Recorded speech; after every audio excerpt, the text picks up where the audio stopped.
Welcome, everyone, to the People's Health Briefing, a key component of our Trusted Voices campaign. I'm Dr. Noha Abalada from Roots Community Health, reporting for the week of August 12th, 2024.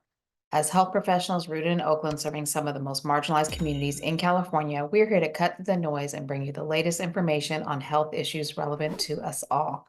The goal of the People's Health Briefing is to equip you with the best knowledge and insights to keep you, your loved ones, and your community as safe as possible. This week, after an update on COVID and Mpox, we will go over respiratory virus vaccine updates. So last week when I reported SARS-CoV-2 concentrations in the wastewater was high across the country and heading up. Well, this week it has made it to the next category of very high and still heading up.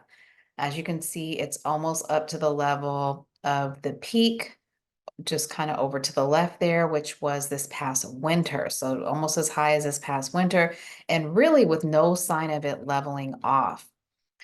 And here we're showing just the Western region, which continues to be the highest.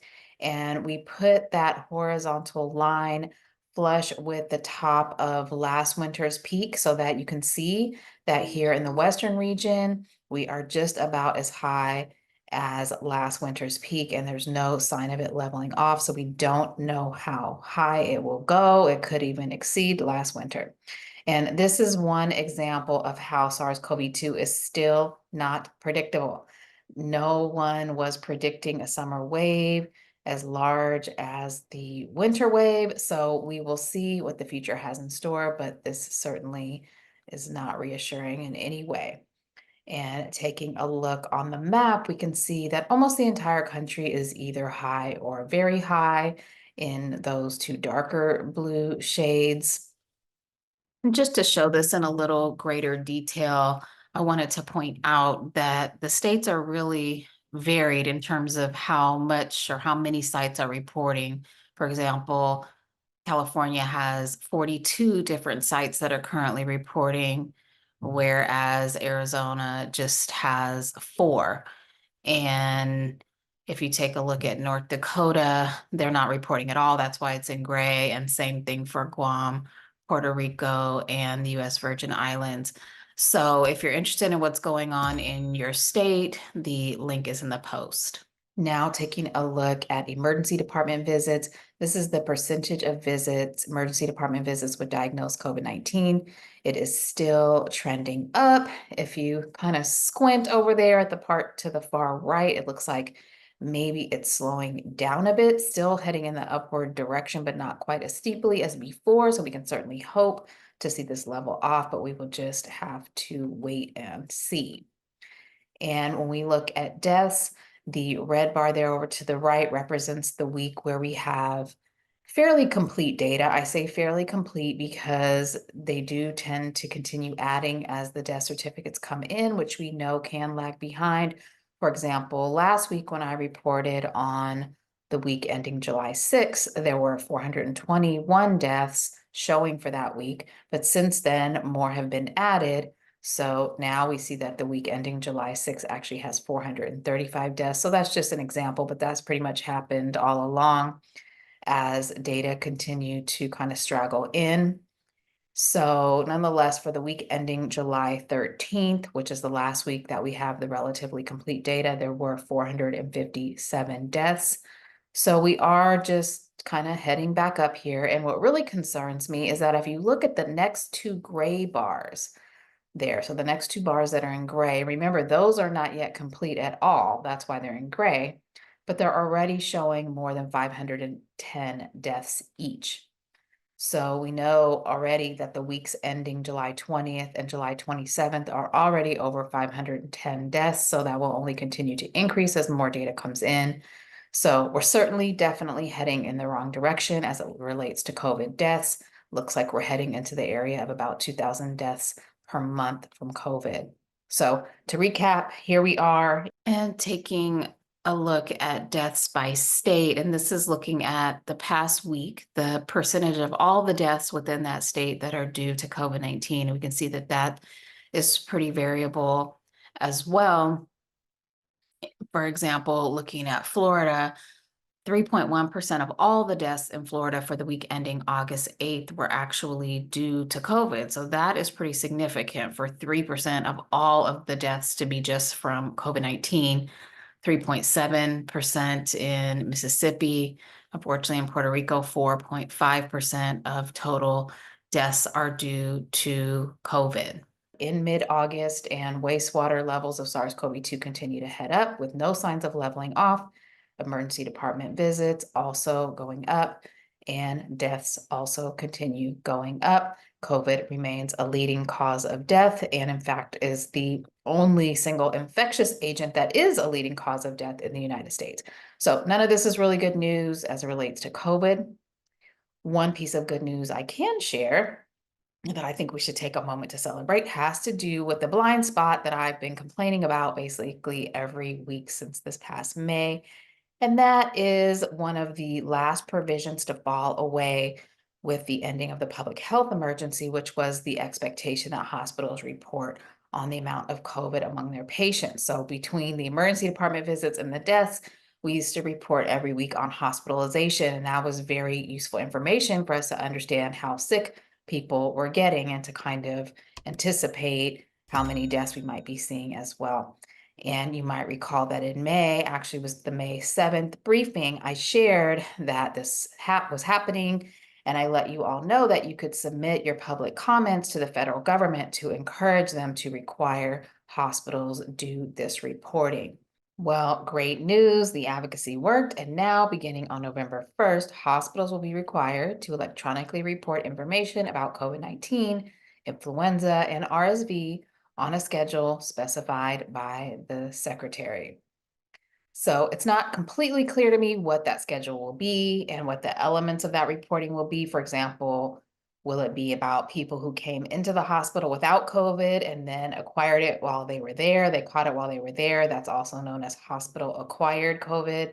I certainly hope that this reporting will be required, since hospital acquired anything should be reported, and that includes COVID, in my opinion. Hopefully, they will also require reporting on hospitalization and the number of days and ICU hospitalization and what the patient's clinical outcomes are. This is part of how quality is monitored and overseen in hospitals in the United States. And so this is overseen by Health and Human Services. So it is good to see this being applied to COVID.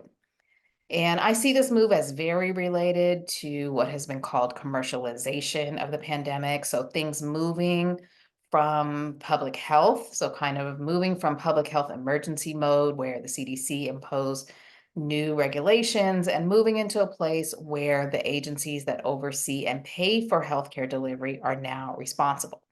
So what does that mean? Well, we'll have to see how they choose to really use this data. I certainly hope that they will make it publicly available, because in addition to just those of us tracking and monitoring the impact of the pandemic, it is certainly very helpful to have that information, but also because I would like to know if I'm going to recommend a hospital to someone, I would like to know what their performance in this area looks like. It also gives the opportunity to require hospitals to implement better safety measures.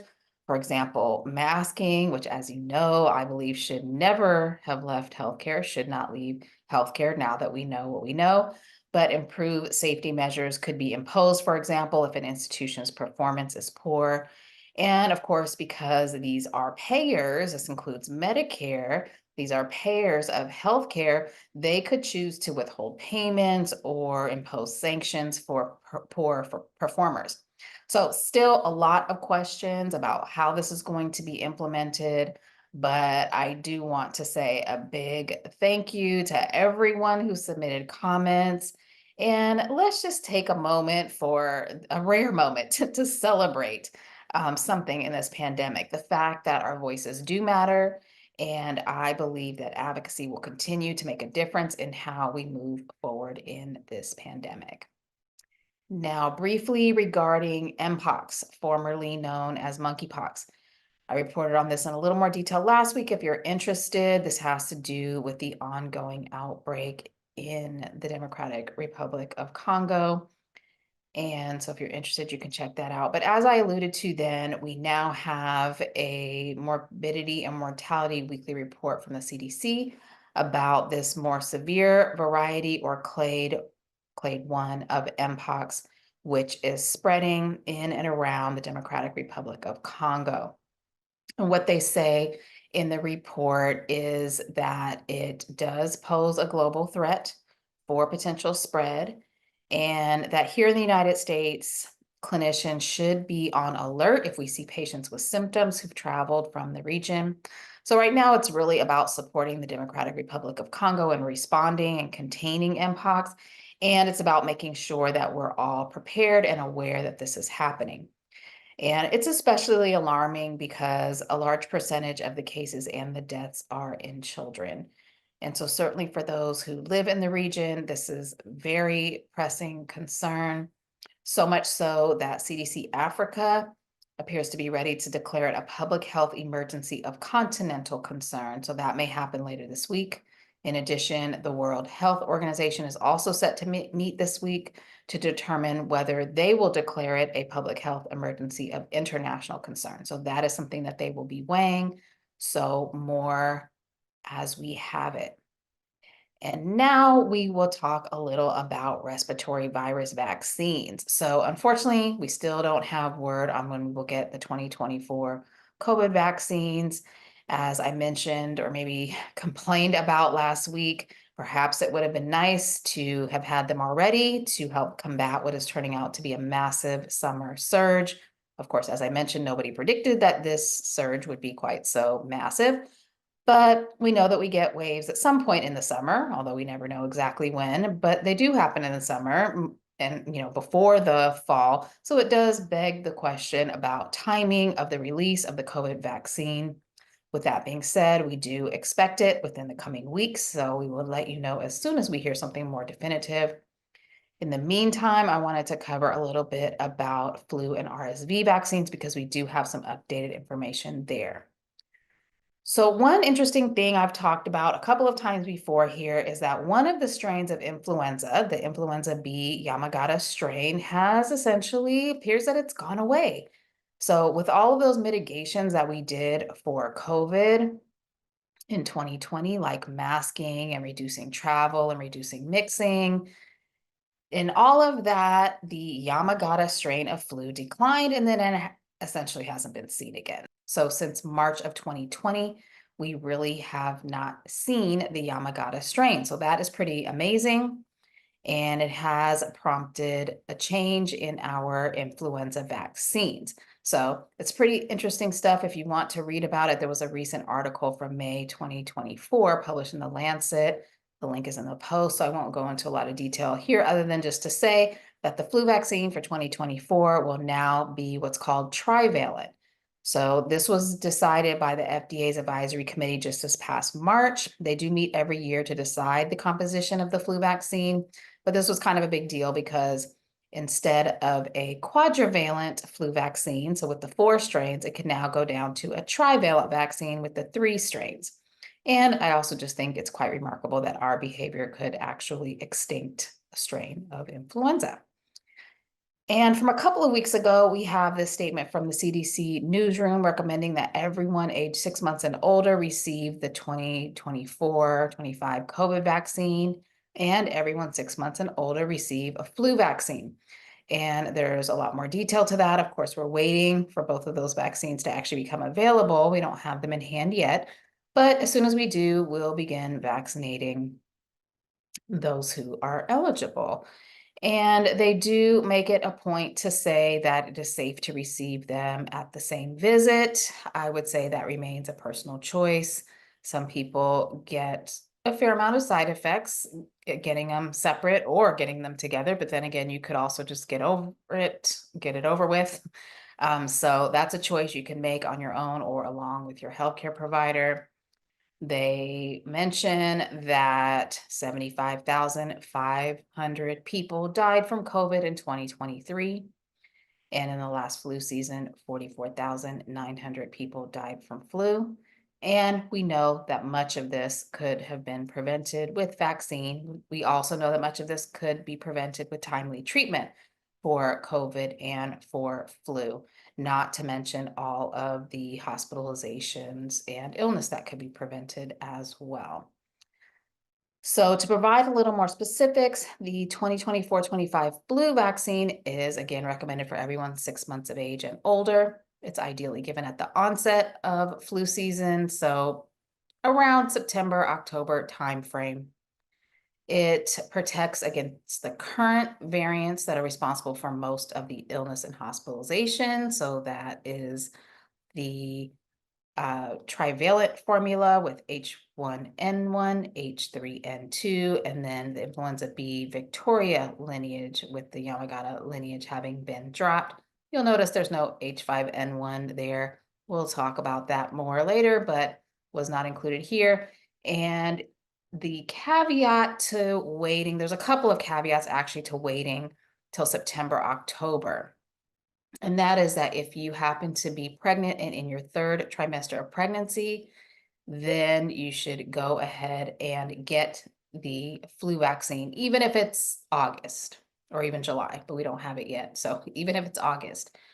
I'll also note that children who need 2 doses of the flu vaccine should get their first dose as soon as the vaccine becomes available, because they need a second dose at least 4 weeks after the first. And which children need 2 doses? These are children 6 months to 8 years of age who've not previously received 2 or more doses in their lives, or if you don't know their influenza vaccine history. So for those children, it is recommended that they get the first dose as soon as the vaccine is available. So that could be in August if we get them this month, because they would then need a second dose to be given at least 4 weeks after the first dose. And now moving on to RSV. We have gotten a lot of questions about the RSV vaccine. We discussed this somewhat last year, but last year it was brand new, and now it's been around on the market for about a year. So we have more information and we have much clearer guidelines now on who should be getting it. So we have this morbidity and mortality weekly report that was issued last week that clarifies things and provides quite a lot of detailed data about each of the available RSV vaccines. And those are pictured here. We have 3 choices for the RSV vaccine. The vaccines by JSK and Pfizer are protein-based vaccines, so kind of the older technology we've been using for a while. Then we have the mRNA choice, which is by Moderna. We've got several years using mRNA now for COVID. I'm sure that we're going to see more things using this mRNA platform. And so, but there are 3 choices. One of them is mRNA, the others are not. And on the RSV vaccines, we've got 2 years or more of data now when you look at the clinical trials and also the post-market data. I'm not going to take a very deep dive on the data here, partly because it's not head-to-head data, so we can't really compare them to each other very easily. The time frames are a little bit different. The age groups are a little different. The way they reported the data is a little bit different. But they each do have excellent data for the high-risk groups they are recommended for. So who is that? I think the evidence and the guidance is very clear for those 75 and up. So that is the age group that we're most concerned about. Actually, we're most concerned about what we call the extremes of age, so infants and elders. And you might recall that we don't have a vaccine for RSV for infants, but at-risk infants can actually get a monoclonal antibody. I've gone over that in past briefings, but if you have questions about that, please do let us know. But it is clear that when it comes to RSV vaccination, 75 and up, it is absolutely recommended. Also, age 60 to 74 with certain chronic health conditions. So what are those? There's a pretty detailed list that I linked in the post, but basically heart disease. So this doesn't include just simple high blood pressure, but this includes things like heart failure, coronary artery disease, also lung disease, all kinds of lung disease, including asthma, kidney disease, diabetes with organ damage. So that's like if you have issues with your kidney or your eyes or with your nerve endings with the diabetes. So not just diabetes by itself, but diabetes with organ damage, severe obesity, liver disorders, neurologic and blood disorders, and moderate or severe immune compromise. So a list with a lot more details is in the post if you need that. but the basic list of chronic conditions is applicable to 60 to 74-year-olds. So if you have any of these things and you're under 60 right now, it's not a recommendation to get the RSV vaccine. So this is just 60 to 74 with those conditions. Also, 60 to 74, even if you don't have the conditions, but living in a nursing home. So just to say, this does not include places like retirement communities or independent living communities. This is more referring to long-term care facilities. And again, with the caveat that if you have any of the conditions I mentioned, then the recommendation still applies to you, regardless of where you live. And there's a lot of data available for sort of the shorter term, establishes the safety, but time is still going to tell how long the vaccinations are effective for. So we'll find out more if this is something that you're going to need to get every few years. We just don't have that information yet. They are saying, though, if you got it last year already, so if you already got it, you're good. You don't need to get it right now, and then we'll await further recommendations as more data become available as to how frequently it is needed. And there's like I say, I went over that quickly. There's a lot of really detailed data. So if there's any questions that you have about this that I did not answer, please leave them in the comments or email us at admin@reedscommunityhealth.org. And to reduce the spread of all respiratory viruses, which at the moment is still primarily SARS-CoV-2, but for all of them, let's keep up our best practices like wearing a filtration mask, gathering outdoors whenever possible, and improving ventilation indoors. If you don't feel well or if you've been exposed, please test. You need to repeat those tests. Please do that. There's a variety of symptoms. Please don't be that person that thinks it's just allergies or thinks it's just a stomach flu, because we're seeing a lot of sneezing with COVID. We're seeing diarrhea. We're seeing all the gamut of symptoms with SARS-CoV-2. So at this point, and because of how rampant it really is, it's COVID until proven otherwise. And you prove it otherwise by testing generally at least 3 times, 24 to 48 hours apart. And if you do test positive and you're someone who needs to be treated, well, first of all, you should know that now. Before you test positive, you should know this. You should know what the treatment plan is. You should know how you're going to get the treatment, what treatment you're going to get, if you're going to need to hold any of your regular medications. Get that sorted out ahead of time, because the last thing you want to be doing is scrambling when you don't feel well. These are the approved treatments. For most people, it's going to be Paxlovid, but there are also other options if for any reason you cannot take Paxlovid. And in most cases, to get treatment, it's going to need to be prescribed by your primary care provider. If you don't have one, please get one, establish a relationship with them, get other things done, get your blood pressure checked, get your baseline labs checked, get your cholesterol and blood sugar checked, get the appropriate cancer screenings for your age and your risk factors, know where you stand.